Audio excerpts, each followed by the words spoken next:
اشرح لي صدري ويسر لي أمري واحلل عقدة من لساني يفقهوا قولي. الحمد لله الأحد الفرد الصمد الذي لم يلد ولم يولد ولم يكن له كفوا أحد.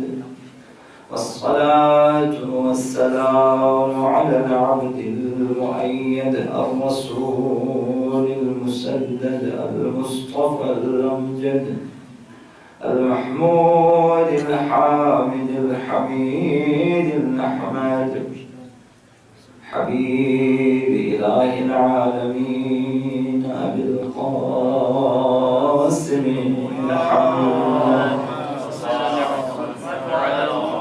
وعلى آله الطيبين الطاهرين المعصومين واللعنة الدائمة الأبدية على أعدائهم ومنكري فضائلهم وغاصبي حقوقهم من الآن إلى يوم الدين. اجمعا سلام. اللهم صل على محمد وآل محمد. رمضان شریف جمعہ ہے اور ایام عزا ہے، ایام زینبی.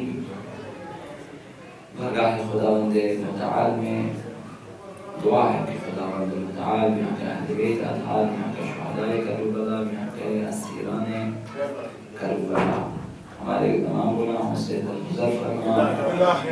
ہمیں تا حیات ابد الابد جب تک ہم زندہ ہیں نسل در نسل راہ اہل بیت پہ ثابت قدم رہنے کی توفیق عنایت فرما. ہمارے تمام گزشتگان عزیز اقارب رشتہ دار والدین دوست احباب سب کے سب خداوندہ ان کی مغفرت فرما، انہیں اپنی جوال رحمت میں جگہ عنایت فرما. ہمیں بھی اور انہیں بھی قیامت کے دن شفاعت اہل بیت نصیب فرما. ظہور آقا امام زمان علیہ السلام نے تعجیل فرما اور ہم سب کو ان کے اعوان و انصار میں سے قرار دے. اسی کے ساتھ ان جملے آپ کی خدمت میں ایام عزا کے حوالے سے اور عزاداری کے حوالے سے عرض کرنا چاہوں گا اختصار کے ساتھ انشاءاللہ العزیز. عزاداری جیسا کہ آپ کو پتہ ہے اور آپ سنتے آ رہے ہیں اور احساس بھی کرنا چاہیے کہ عزاداری ہماری شہرگ حیات ہے. ہماری سے مراد یہ کہ ہمارے ایمان کی شہرگ ہے، یہ ہمارے دین کے شہرگ ہے اور ہماری جو حیات معنوی، حیات مکتبی ہے، حیات شعری اس کی شہرگ ہے. ورنہ بغیر عزاداری بھی ہم زندہ رہ سکیں گے، لیکن وہ زندگی مکتبی نہیں ہے، زندگی شعری نہیں ہے، وہ زندگی ایمانی ملکوتی نہیں ہے، وہ ملکی اور زمینی زندگی ہے، دنیاوی زندگی جسے آپ کہیں حیوانی زندگی ہے. لہذا جو شہرگ حیات ہے وہ ہمیشہ کے لیے ہے. لہذا ایک دن بھی آپ شہرگ سے الگ نہیں رہ سکتے. ایک لحظہ بھی اگر آپ شہرگ سے جدا ہو جائیں تو پھر آپ کی حیات ختم ہو جائے گی. تو عزاداری یعنی یہ. لہذا عزادار رہیں تو ہمیشہ عزادار رہیں. جب تک آقا عبداللہ حسین عزادار ہیں، جب تک اہل بیت عزادار ہیں، ہم عزادار ہیں. مہم یہ ہے جاننا کہ اہل بیت ہمیشہ ہمیشہ عزادار کیوں ہے، کس لیے وہ عزادار ہیں. تو اس دن بھی عرض کیا کہ وہ زخم جو نیزوں سے انہوں نے پائے ہیں، جو تلواروں کے زخم ہیں، تیروں کے یا پتھروں کے زخم ہیں یا زخم زبان ہیں، میں عرض کروں گا اہل بیت کو زیادہ ان کی پرواہ نہیں ہے وہ سارے زخم مندمل ہو سکتے ہیں. جب شہید ہو گئے اب ان زخموں کی کیا حیثیت ہے؟ جب روح جو ہے وہ بہشت برین میں، اعلیٰ علیین میں اولیاء الہی کے ہمراہ ہیں، محضر ربوبی میں ہیں، تو وہ جو ان کے اجسام پہ مظالم ہوئے اور زخم آئے ان کی پھر کیا حیثیت رہ جاتی ہے؟ کیا آج بھی آقا عبداللہ حسین اور اہل بیت سیدہ کائنات آقا امیر المؤمنین پیغمبر اسلام ان جسموں کے عزادار ہیں کہ سن 61 ہجری میں یعنی 1400 سال پہلے آقا عبداللہ حسین کے جسم پر ایک تیر لگا تھا. آقا علی اکبر کے سینے پہ 1400 سال پہلے ایک نیزہ لگا تھا. کیا آج بھی اس کے لیے ہیں یا اہل بیت کی عزاداری دین کے لیے ہے؟ اس دن بھی عرض کیا اسے جاننا چاہیے، محسوس کرنا چاہیے. اس دن ہم عزادار ہیں اگر ہم سمجھ سکیں کہ اہل بیت کی عزاداری دین کی خاطر ہے. جب تک دین کا ظہور نہ ہو اہل بیت عزادار ہیں. ظہور دین اسلام مربوط ہیں ظہور آقا امام زمان علیہ السلام کے ساتھ، چونکہ مشیت الہی یہ ہے کہ آقا امام زمان ظہور فرمائے اس وقت دین کا ظہور ہے. ان دو ظہوروں میں فرق ہے، ظہور آقا امام زمان اور ظہور دین، ان دونوں میں فرق ہے. ظہور امام کا معنی یہ ہے کہ امام اس وقت ہمارے درمیان ناشناختہ موجود ہیں، ناشناختہ حاضر ہیں ہمارے درمیان، انسانوں میں، انسانی معاشرے میں ہیں، لیکن موجود اور حاضر ہونے کے باوجود ہم انہیں نہیں پہچان سکتے. یہ غیبت آقا امام زمان. اب جس دن آقا امام زمان ظاہر ہوں گے معنی یہ ہے کہ اب وہ شناختہ ہو جائیں گے، ہم روبرو پہچانیں گے کہ یہ ہستی آقا امام زمان کی ہے، یہ ظہور آقا امام زمان. لیکن ظہور دین اس کے بعد ہے، جب آقا امام زمان ظاہر ہوں گے، شخص آقا امام زمان قیام فرمائیں گے، اس کے بعد دین کا ظہور ہے. دین کا ظہور یہ ہے کہ کل عالم ہستی پہ، اس روئے زمین کے چپے چپے پہ اسلام نافذ ہو جائے، نہ ان کی بالاکراہ نافذ ہو جائے، بلکہ انسان جو ہے اپنی مرضی سے، اپنے اختیار سے، اپنے ارادے سے، اپنے شوق اور رغبت سے قبول کریں دین اسلام کو، اور اہل بیت کی حکومت پہ سب جو ہیں جمع ہو جائیں. اس دن کے تمام کرۂ زمین پہ اور سراسر ہستی پہ اہل بیت کی حکومت قائم ہو جائے، اور شیاطین و معاندین و دشمنان اسلام و خدا و قرآن و اہل بیت نابود ہو جائیں، ختم ہو جائیں، شرارتیں ختم ہو جائیں، فتنے فسادات ختم ہو جائیں. ہر جگہ آپ دیکھیں گے کہ دین ہی دین ہے، سب اپنی زندگی دین اسلام کے جو ہے مقرر کردہ احکامات اور قوانین کے مطابق گزارتے ہیں. کوئی کسی پہ ظلم نہیں کرتا، کوئی کسی پہ ستم نہیں کرتا، کوئی نافرمانی نہیں کرتا خداوند متعال کی، کوئی اہل بیت کی نافرمانی نہیں کرتا. سراسر ہستی پہ لوگوں نے اسلام کو جانا، پہچانا، سمجھا اور عمل کرنا شروع کر دیا. تمام قوانین اسلام و قرآن نافذ ہو چکے اس انسانی معاشرے پہ، اور حیوانات بھی خوشحال ہیں، چرند پرند سب خوشحال، انسان بھی خوشحال. اس دن آپ کہیں گے کہ ظہور اسلام ہے، یہ کہ اسلام غالب آیا ہے تمام ادیان پہ.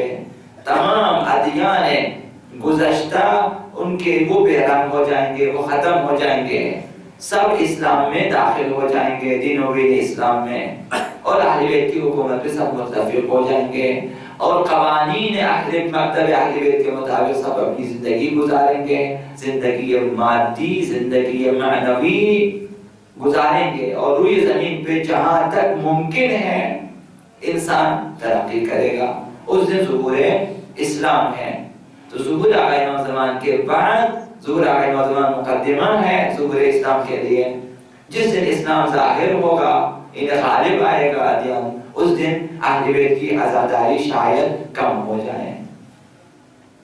اس وقت تک آقا امام زمان کا فرمانا شاید اسی معنی میں ہے کہ وَلَأَنْدُبَنَّكَ صَبَاحًا وَمَسَاءً، کہ میں شب و روز، صباحًا ومساءً، صبح گاہ بھی شام گاہ بھی میں عزاداری کرتا ہوں، ندبہ کرتا ہوں، یعنی اہل بیت کے مصائب کو یاد کر فرماتے ہیں اور گریہ کرتے ہیں۔ معنی یہ نہیں ہے کہ ہم تصور کریں، چونکہ ہم جو ہیں چھوٹی ذہنیت کے ہوتے ہیں، معاشرے میں ہماری تعلیم کم ہوتی ہے، ہماری جانکاری کم سمجھتے ہیں، تو پھر عید نہ منائیں، جشن نہ عید منائیں، لیکن دل عزادار ہے۔ نماز عید آپ بجا لائیں گے لیکن دل آپ کا عزادار ہے۔ دل کس لیے عزادار ہے کہ ابھی تک آپ دنیا میں دیکھتے ہیں، گلیوں میں دیکھتے ہیں، شہروں میں دیکھتے ہیں، ممالک میں دیکھتے ہیں کہ اسلام نافذ نہیں ہے، خدا کا دین غریب ہے، ناشناختہ ہے۔ ابھی تک لوگوں نے اپنی سعادت کو حاصل نہیں کیا، ابھی تک لوگ صراط المستقیم پہ نہیں آئے، ابھی تک 1,24,000 انبیاء کی زحمتوں نے رنگ نہیں لایا، ابھی تک پیغمبر اسلام کی 23 سالہ زحمتوں نے، قربانیوں نے ابھی تک وہ نتیجہ نہیں دیا جو دینا چاہیے۔ جس ہدف کے لیے پیغمبر اسلام کو بھیجا تھا خداوند متعال نے، وہ ہدف ابھی تک حاصل نہیں ہو سکا۔ اسی مقصد کے لیے جو ائمہ اطہار کا سلسلہ خداوند متعال نے جب پیغمبر اسلام کے بعد انہوں نے یہ کی بات دیگری قربانیاں دی، ابھی تک وہ مقصد حاصل نہیں ہوا۔ جب دیکھتے ہیں کہ کائنات میں، ملکوں میں، شہروں میں، روئے زمین پہ جگہ جگہ جب دیکھتے ہیں کہ گناہ ہوتا ہے، گناہ یعنی خداوند متعال کی نافرمانی ہوتی ہے، یعنی اپنے ہی خالق کی نافرمانی کرتے ہیں، جس نے پیدا کیا، جس نے پرورش دی، جس نے آپ کو صحت دی، تندرستی دی، جوانی دی، دولت دیا، ثروت سب کچھ دیا، اسی کی نافرمانی، اسی کی دولت سے گناہ خرید لیے جاتے ہیں اور انجام دیے جاتے ہیں۔ روئے زمین پہ جب خدا کی نافرمانی ہو رہی ہے، اہل بیت عزادار ہیں۔ آقا عبداللہ حسین کی عزاداری اسی مقصد کے لیے ہے کہ جس مقصد کے لیے میں نے قربانی دی ہے، ابھی تک وہ اس مقصد کو حاصل ہونا ہے، لہذا چونکہ اس مقصد کو حاصل ہونا ہے، عزاداری اسی مقصد کے لیے مقدمہ ہے، لہذا ہمیشہ عزاداری ہونی چاہیے، چونکہ اہل بیت اس وقت تک عزادار ہیں۔ تو لہذا ہم عزاداری کریں گے، ہمیشہ کریں گے، لیکن ہمیں عزاداری کے علاوہ خود کو عزادار سمجھنا ہے، جاننا ہے کہ میں واقعاً عزادار ہوں۔ جس دن آپ نے کہا عزاداری ختم، مثال 48 کی مجلس کے بعد آپ کہیں کہ عزاداری ختم، یعنی اب اہل بیت خوشحال ہو چکے، اب تو یہ پھر شیعوں کی نشانی نہ ہوئی۔ شیعوں کے لیے فرمایا کہ خلقوا من فاضل طینتنا، ہماری بچی ہوئی طینت سے شیعہ خلق ہوئے، اور وَيَفْرَحُونَ لِفَرَحِنَا وَيَحْزُنُونَ لِحُزْنِنَا، شیعہ وہ ہیں کہ جو ہمارے غم میں غمگین ہو جاتے ہیں، غم مناتے ہیں، اور ہماری خوشی میں خوشی مناتے ہیں۔ ہمیں چاہیے کہ ہم اپنے غموں کو بھول جائیں، اپنی خوشیوں کو بھی بھول جائیں، ہم اہل بیت کی خوشی کو دیکھیں کہ وہ کب خوش ہیں، ہم خوشحال ہو جائیں۔ جس دن اہل بیت کے لیے ہم اس دن غم منائیں گے۔ ہمیں اہل بیت کی خوشی اور غمی کو مد نظر رکھنا چاہیے، چونکہ وہ معیار ہیں، ان کی عزاداری معیار ہے، ان کا غم نہیں ہے نا ہمارے غم۔ ہمارے پیروں میں اگر کانٹے چبھے ہم غمگین ہیں، اگر کسی نے ایک بات بھی کہہ دیا دن بھر ہم ناراحت ہیں اور غمگین ہم عزادار ہیں. اگر چھوٹا سا بچہ بھی فوت ہو جائے دن بھر عزادار ہیں. ہمارے عزاداری میں یار نہیں، وہ بچہ جس قسم کا بھی ہو ہمیں اس سے بھی غرض نہیں ہے، چونکہ بس میرا بچہ میں نے عزاداری کرنی ہے، چاہے اچھا بچہ برا بچہ. ہم تو اس طرح سے ہیں، ایک چھوٹی سی بات پہ ہم دن بھر عزاداری کرتے ہیں. اگر ہمیں روٹی نہ ملے ایک ٹائم کی تبھی ہم جو ہے عزادار ہوتے ہیں، کیونکہ آج مجھے کھانا نہیں ملا ہے، طبیعت میری ٹھیک نہیں ہے، موڈ میرا آف ہے، دل میرا دکھا ہوا ہے، مطلب کسی نے کچھ کہا ہے کہ ہمارے عزاداری معیار نہیں ہے. ہم چھوٹی چھوٹی باتوں پہ ناراحت ہو جاتے ہیں، عزادار ہو جاتے ہیں. ہمارے عزاداری اس قسم کی ہے، عام طور پر یہی جو فوتی ہو جاتے ہیں ہم لوگ عزادار ہو جاتے ہیں. ہمارے عزاداری معیار نہیں ہے. اہل بیت کی عزاداری معیار ہے کہ وہ جو ہیں کن اوقات میں عزادار ہوتے ہیں، کن اہداف کے لیے، کن مقاصد کے لیے عزادار ہوتے ہیں. ہمیں اسی طرح سے عزاداری کرنی چاہیے. عزاداری کریں، خود عزادار بنیں. عزادار بننے کے لیے ہمیں چاہیے کہ ہم درد اہل بیت کو سمجھیں.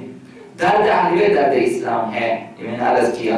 درد اہل بیت، آپ خود آرام سے بیٹھیں اور سوچیں کہ اہل بیت واقعا رونے کا مقصد کیا ہے. رونے کا مقصد شہادت تک ممکن ہے کہ آپ اہل بیت کے لیے روئیں، کہ اہل بیت جو ہیں ابھی زندہ ہیں، مثال شہدائے کربلا، اور ان پہ تیر برسائے جا رہے ہیں. ٹھیک ہے، یہ سارے مسائل ہم ایک شہادت کے بعد اب تو ان سلسلوں کو ختم ہونا چاہیے، لیکن ہم ان سلسلوں کو ختم نہیں کریں گے چونکہ ہدف ابھی تک حاصل نہیں ہوا. اور جو آخری ہدف ہے وہ عرض کیا کہ وہ آخری ہدف ظہور امام نہیں ہے، ظہور اسلام ہے، ظہور دین ہے، ظہور حکومت الہی ہے، کہ وہاں کسی بھی انسان کے لیے کوئی رکاوٹ نہ ہو ترقی کرنے میں، پیش رفت کرنے میں، خدا کی طرف جانے میں، سیر و سلوک میں کوئی رکاوٹ نہ ہو، ہدایت میں، تبلیغ میں کوئی رکاوٹ نہ ہو، کوئی کمی نہ رہے. تمام یہ دنیا مصیبتیں ختم ہو جائیں، ساری مصیبتیں ختم ہو جائیں، کوئی کمی نہ رہے، تاکہ انسان کے ابھی غربت ایک رکاوٹ ہے، ہم نہیں پڑھ سکتے. غربت ایک رکاوٹ ہے کہ ہم عزاداری نہیں کر سکتے، ہم مختلف جگہوں پہ جا نہیں سکتے، ہم زیارتوں پہ بہت سارے اسلامی امور غربت کی وجہ سے ہم انجام نہیں دے سکتے. یہ ایک بیماری. اسی طرح سے بہت سارے لوگ بیمار ہیں یہی کہ خون کا ٹیسٹ کیا جاتا ہے. بہت سارے لوگ جانا چاہتے ہیں لیکن خون کے ٹیسٹ میں جو ہے نیگیٹو ہے، وہ نہیں جا سکتے ہیں. یہی چھوٹی چھوٹی بیماریاں رہ جاتی ہیں کہ وہ زیارتوں پہ نہیں جا سکتے مثال کے طور پہ. اس طرح بہت ساری بات لوگ چل نہیں سکتے. تو دیکھیں اگر یہ ساری چیزیں ختم ہو جائیں، انسان ہو جائے آزاد، انسان آزاد ہوگا، بیماریاں ختم، غربتیں، خوف حالات. اسی طرح خوف بیماری ہے ایک قسم کی، ہمارے لیے رکاوٹ ہے. خوف کی وجہ سے بہت سارے لوگ مسجد نہیں آتے، باغا نہیں آتے، واز نہیں سن سکتے ہیں. اسی طرح بہت سارے، تو یہ چیزیں ختم ہو جائے گی ظہور زمان کے بعد، ظہور اسلام میں. اس وقت انسان آزادانہ خدا کی طرف جس قدر بڑھنا چاہے. اور اسی طرح عقلوں کی کمی، کمزوری ہمارے پاس ہے، یاد ہم سب کچھ نہیں سمجھ سکتے. ظہور اسلام میں کیا ہے؟ ظہور زمان کے بعد ظہور اسلام میں سب کی عقلیں کامل ہو جائے گی، لہذا کوئی ایسی رکاوٹ نہیں ہے کہ میں نہ سمجھوں، سمجھ لیں گے. تو یہ ہمیشہ عرض کیا آپ کی خدمت میں کہ گھر میں بیٹھی ہوئی خاتون خانہ ہے، وہ بھی قرآن و سنت کے مطابق فیصلے دے سکے گی. یعنی اس قدر ماہر علوم دینیہ کے ماہر ہیں. جس طرح ابھی ایک فقیہ ہے جامع الشرائط اپنے دفتر میں بیٹھے ہیں، تحقیقات میں لگے اور جو ہے اسلامی احکامات کو حاصل کرتے ہیں تحقیقات کے بعد، اور دنیا کو فیصلے کر سکتے ہیں. ایک خاتون اس وقت گھر میں بیٹھی ہوئی خاتون خاتمہ کی یہ حیثیت ہوگی. اب باقیوں کی کیا حیثیت ہوگی؟ اب عقلیں کامل ہو جائے گی آگے نوجوان کے ظہور کے بعد. تو یہ کہ ہم چاہتے ہیں کہ اس دن انسان آزاد ہو جائے، تمام رکاوٹیں، حتیٰ جو ہے عقل کی کمزوری بھی نہ رہے، عقل کام کامل ہو جائیں اور ہمارے پاس کوئی رکاوٹ نہ رہے. تمام علوم ابھی جو ہے 2% یا 1% علوم ہے، اس وقت 100% علوم ہمارے پاس آ جائیں. ہم جاننا چاہتے ہیں، بہت ساری چیزیں ہیں ہم جاننا چاہتے ہیں، ہمیں ان کے جوابات چاہیے. ہم اول آخر کے بارے، ہم مبدأ و معاد کے بارے میں جاننا چاہتے ہیں. ہم تمام نظام ہستی کے بارے میں جتنی باتیں آج تک نامعلوم ہم جاننا چاہتے ہیں. ہم اہل بیت کے بارے میں جاننا چاہتے ہیں، ہم انبیاء کے بارے میں جاننا چاہتے ہیں، ہم اس دنیا کے اختتام کے بعد کیا ہونا ہے ہم وہ جاننا چاہتے ہیں۔ لہٰذا کوئی ایسا مرحلہ آئے گا وہاں آپ پوچھ سکیں گے، وہاں صرف نہ آقا امام صلی اللہ علیہ وسلم، وہاں سارے اہل بیت ہوں گے، تقریباً تمام اہل بیت کی زیارت ہوگی، اہل بیت کی حکومت ہوگی، اور آپ جو کرنا چاہیں انسان کے لیے اس دن ظہور اسلام ہے۔ تو خود کو جو ہے تصور کریں کہ میں واقعا ازادار ہوں درد دین کی وجہ سے، نہ ان چند زخموں کے لیے۔ مصیبت ہے اسیری اہل بیت، لیکن ایک دفعہ اسیر ہوگی، اگرچہ ہمیشہ رونے کے لیے کافی ہے، لیکن ہو چکی، اب تو نہیں ہے، لیکن ہم ازاداری کس لیے کرتے ہیں؟ ان کی اسیری کس وجہ سے عمل میں آئی، کس لیے انہوں نے برداشت کیا، اسیری پہ صبر کیا، کیوں؟ وہ درد ہے، وہ درد اتنا عظیم ہے کہ ابا عبداللہ الحسین نے برداشت کیا اسیری زینب کو، اب ابا الفضل عباس نے برداشت کیا زینب کی اسیری کو۔ وہ درد بہت عظیم ہے، یعنی وہ چادر زینب سے بھی زیادہ مہم ہے، وہ حضرت سکینہ کے مصائب سے زیادہ مہم ہے، تبھی تو یہ ساری چیزیں برداشت کی ہیں۔ معلوم ہے اب عبداللہ کو کیا ہونے والا ہے، اس کے باوجود اپنی حتی کم سن بچیوں کو بھی ساتھ لایا، یعنی اسے سمجھنا ہے کہ وہ جو ہدف ہے، وہ جو درد ہے آقا امام حسین کے دل میں، وہ ان سے بالاتر ہے،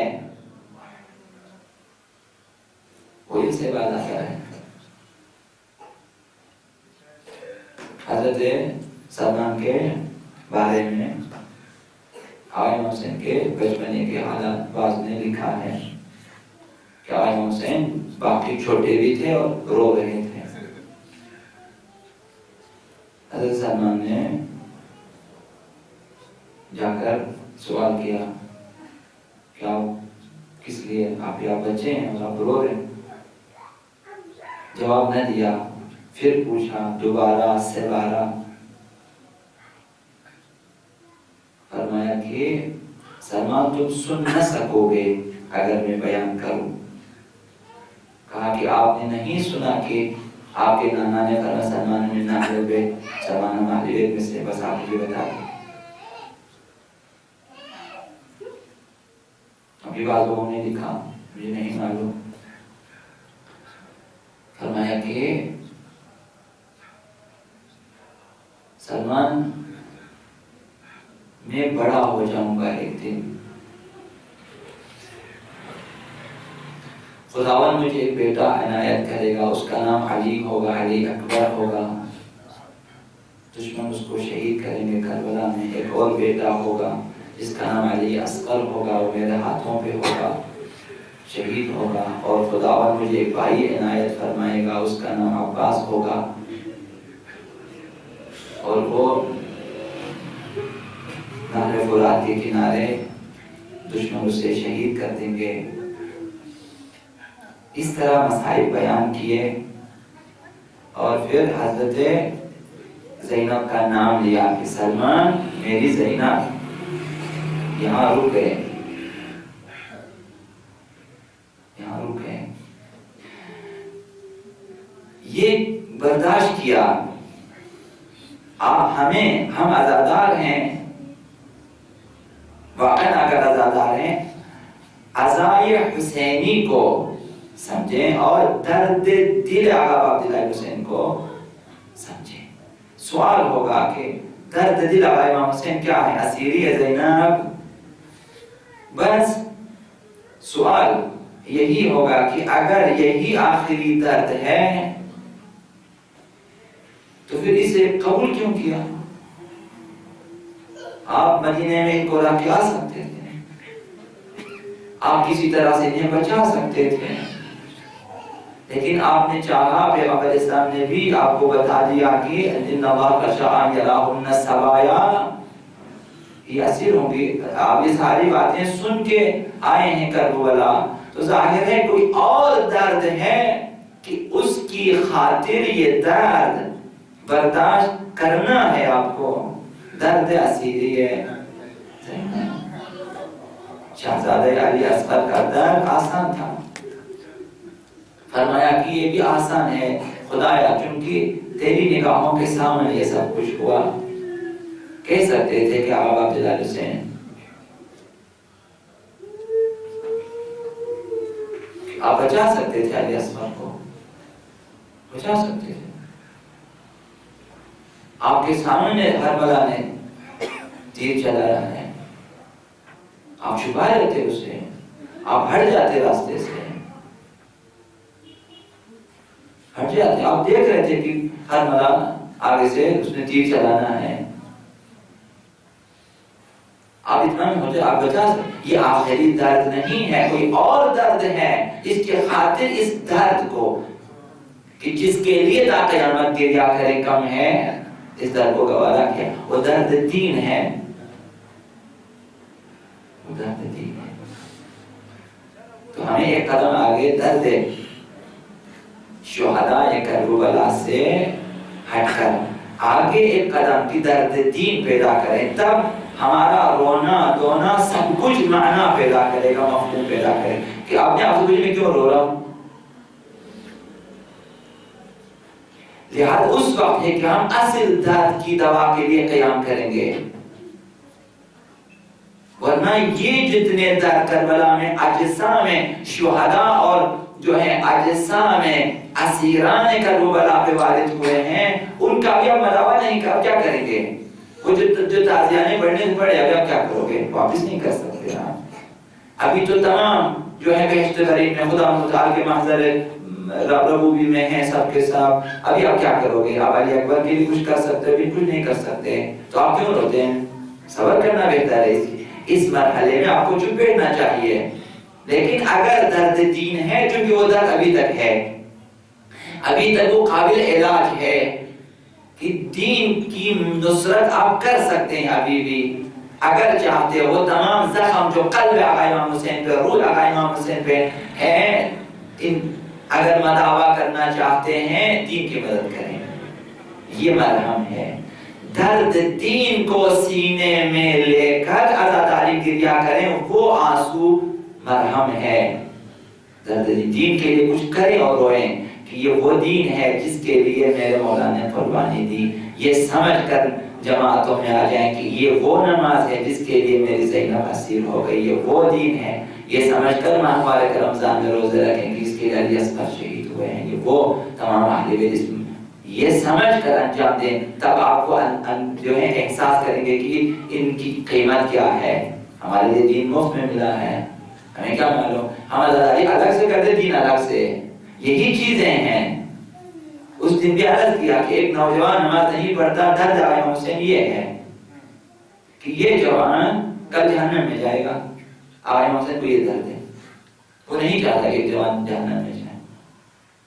آئے حسین کا درد یہ ہے کہ میں نے اکبر کو قربان کیا سب کچھ، لیکن یہ جوان ابھی تک گمراہ ہے. تو یہ سمجھ کر فجر کی نماز کے لیے اٹھیں کہ یہ وہ نماز ہے جس کی اذان علی اکبر نے دی ہے. رب پیدا کریں اپنے اعمال کو. جب آپ سے کہا جائے گا کہ آپ تو مسائل پڑھیں، آپ کہیں گے یہ کیا مشورہ ہے؟ ممبر پہ جا کے پڑھے ہوئے فلسفے بیان کریں، آپ کو کیا؟ یہ سمجھ کر تو مسائل پڑھیں کہ اسی کو سمجھنے کے لیے تمام اہل شہید ہوئے. دین کے قواعد اسی میں ہیں. ابتدائی زندگی آپ نے یہاں سے شروع کرنی ہے. الف با زندگی یہیں پر تو ہے. اسی پہ اگر عمل کرو گے، ایک مرہم ہے زخمہائے اہل بیت کے لیے، درد دل اہل بیت کے لیے ایک مرہم یہ ہے. لہذا یہ سمجھ کر یاد کریں کہ یہ وہ کتاب ہے، یہ وہ احکامات ہیں ان میں کہ ہم تک پہنچانے کے لیے آقا عبداللہ حسین زیر خنجر 12 یا 13 ضربوں سے شہید ہوئے. قیمت پر ان احکام کی قیمت، یہ احکام میں نازل کیا، اسے باوضو ہو کر پڑھے، یہ احکام الہی ہے، یہ احکام سیستانی و مکارم نہیں ہے، یہ احکام خدا ہے، یعنی یہ قرآن ہے، یہ قرآن ہے جو آپ کی سمجھنے کے لیے احکام الہیہ کو انہوں نے داخل کر کے آپ کو لکھ کے دیا۔ ہمیں اس کی قیمت نہیں معلوم، ہم نہیں سیکھیں گے اسے، ہم عزاداری کریں گے، سینے توڑیں گے، ٹھیک آپ توڑیں۔ سمجھ، عزادار ہونا مہم ہے، نہ عزاداری کرنا۔ عزادار بغیر اس کے کہ آپ عزادار ہیں، عزاداری کریں تو وہ ہو جائیں گے مگرمچھ کے آنسو تقریباً، کیونکہ خود عزادار نہیں ہے، دل عزادار نہیں ہے، اگر ہے تب بھی اصل درد کو نہیں سمجھا انہوں نے، تو کیا ہوا کہ اب وہ عزاداری کرتے ہیں، ایسی عزاداری جس کا نتیجہ کچھ نہیں۔ وہ چاہتے ہیں کہ درد دل آقا امام حسین جو کربلا میں مصائب اور مظالم ہوئے اس کی خاطر ہیں، دل میں رحم پیدا کرتے ہیں، اس ترحم کی وجہ سے آپ روتے ہیں آقا عبداللہ حسین کے لیے، آپ اس کا بھی مداوع نہیں کر سکتے، کہ آپ نہیں کر سکتے، آپ ساری عمر روئے ہیں، آقا امام حسین علی اکبر کو فراموش کریں گے، آقا علیہ السلام کو فراموش کریں گے، اسیری زینب کو فراموش کریں، آپ ہمارے رونے سے وہ درد کم ہو جائے گا؟ کبھی نہیں ہو سکتا، کہ بھئی چونکہ ہمارے 1 کروڑ 10 کروڑ شیعہ رو رہے ہیں، لہذا میں بی بی زینب کے لیے وہ درد میرا ختم، کبھی ختم نہیں کر سکتے ہم۔ سمجھ کے عزاداری کریں، لہذا سمجھنا چاہیے۔ عبید اللہ ابن حر جعفی درد آقا امام حسین کو نہیں سمجھا، قصر بنی مقاتل پہ خود آقا امام حسین گئے اس کے خیمے میں، کوفے سے باہر خود آقا امام حسین گئے کہ میری مدد کرو، تو کہا کہ میں کوفے سے باہر کس لیے آیا ہوں یہ آپ کو نہیں معلوم، اسی لیے تو آیا ہوں کہ میں اس درد سر میں نہ پڑھوں، کہ آپ آئیں اور پھر میں آپ کی حمایت نہ کروں، یہ پھر میرے لیے بری بات ہے، میں اس لیے کوشش نہیں کروں کہ میں اس درد سر میں نہ پڑھوں، اور آپ مجھے کہہ رہے ہیں کہ آئیے ہم آپ کی حمایت کریں۔ کہا کہ آپ میرا گھوڑا اور یہ تلوار یا کی خدمت، کہا نہیں چاہیے تمہارا گھوڑا، کہا کہ پھر یہاں سے دور ہو جاؤ، اتنا دور کہ میری آواز تم تک نہ پہنچے، اگر میری غربت کی فریاد تم نے سنو مدد ہے ہلاک ہو جاؤ گے۔ کہا کہ خداوند وہ دن نہ لائے کہ میں آپ کی فریاد سنوں اور آپ کی مدد نہ کروں۔ ایک طرف مدد نہیں کر، ایک طرف اس قدر معرفت ہے، پتہ ہے اگر عثمانی ہے، وہ شاخ عثمانی، اس کے باوجود اتنی معرفت ہے کہ حق امام حسین کے ساتھ ہیں اور ان کی نصرت کرنا لازم ہے، اگر نہ کریں ننگ ہے، ہلاکت ہے، اس قدر ہونے کے باوجود آقا امام حسین کو چھوڑ کے چلا جاتا ہے، کیونکہ اصل درد کو شاید نہیں سمجھا ہے انہوں نے۔ لیکن یہی شخص جو ہے بعد میں جب آیا، جو ہے ابن زیاد کے دربار میں کوفے میں، ابن زیاد نے پوچھا کہ تو کہاں تھا؟ ابن زیاد نے بلایا تھا جو ہے کوفے کے تمام سرداروں کو، بلایا کہ بھئی یہ جو ہے عبید اللہ کدھر ہیں، ادھر ابن حر جعفی کدھر ہیں، بہت بڑی ہستی تھی کوفے میں، طاقتور جنگجو، قبیلے میں نامور مشہور سردار کر کے لیڈر بھی تھا اپنے حساب سے، کہا وہ کیوں نہیں ہے، کہا وہ پتہ نہیں کہاں پہ ہے، شاید بیمار ہے، اس طرح۔ ایک دن وہ خود آیا، یہ عبید اللہ جو ہے ابن زیاد کے دربار میں، کہا کہ تو کہاں تھا، کہا میں بیمار تھا۔ اس نے طنز کیا ابن زیاد نے کہ جسم بیمار تھا یا دل؟ کہا کہ دل میرا کبھی بیمار ہوتا نہیں ہے، دل میں وہی ہے جو پہلے تھا، میرا جسم بیمار تھا اور میں ٹھیک ہو گیا۔ منہ پھیر لیا ابن زیاد نے اس سے، جیسا ہی منہ پھیرے وہ نکل گیا دربار سے۔ جب اس نے دیکھا کہ کہاں ہے وہ، نکل گیا وہ گھر سے باہر، اس کے پیچھے بندہ بھی دیکھا کہ گھوڑے پہ سوار ہو کے جا رہا ہے، یہی عبید اللہ ہے جس نے بعد میں اپنے جو ہے سرداروں کو بعض کو جمع کیا اور کربلا آئے زیادہ امام حسین کے لیے. بعد ہمارے فقہا کے نزدیک جابر سے پہلے یہ شخص پہنچا تھا امام حسین کی زیارت کے لیے. فائدہ کیا ہے؟ درد امام حسین کو نہیں، جس کو آپ مدد کرنی چاہیے نہیں کرتے. اب ابھی آگے رو لیتے ہیں. تو دنیاوی منافع ایسی چیزیں ہوتی ہیں کہ ہمیں فیصلے کرنے نہیں دیتے، یہ نقصان دہ. عرض کرنے کا مقصد یہ ہے کہ اصل درد آقا عبداللہ حسین کو سمجھیں.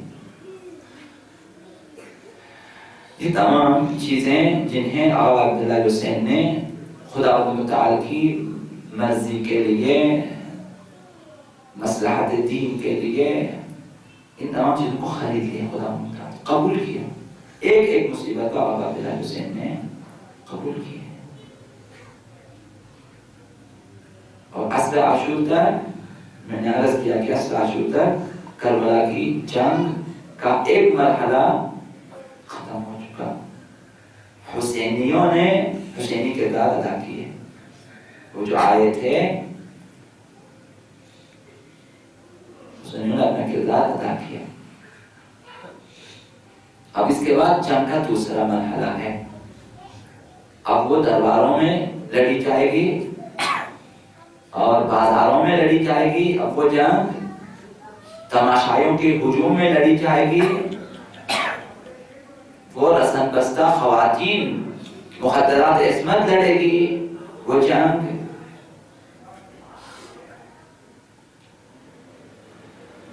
وہ مرحلہ عصر عاشور کے بعد شروع ہوا. تو عرض کی آپ کی خدمت میں کہ افراد بھی تبدیل ہوئے. اب عرض کی حسین کی جگہ سجاد آ گئے اور عباس کی جگہ زینب آ گئی. محافظ زینب ہے اور امام قائد اور رہنما و پیشوا احمد حسین. اور باقی 64 کے قریب لکھا ہے خواتین ان کی فوج ہے. اور 40 یا 44 خالی بچے ہیں کربلا کے، یہ زینب کی فوج میں ہیں. ان کا علمدار زینب ہے. ان کو دیکھیں. جانا ہے اب دوسرا مرحلہ طے کرنے کے لیے. عصر عاشور کے بعد بیویاں خیمے میں ہیں. سب منتظر ہیں کہ اب کیا ہوگا. آقا امام حسین گودال انتقام میں ہیں.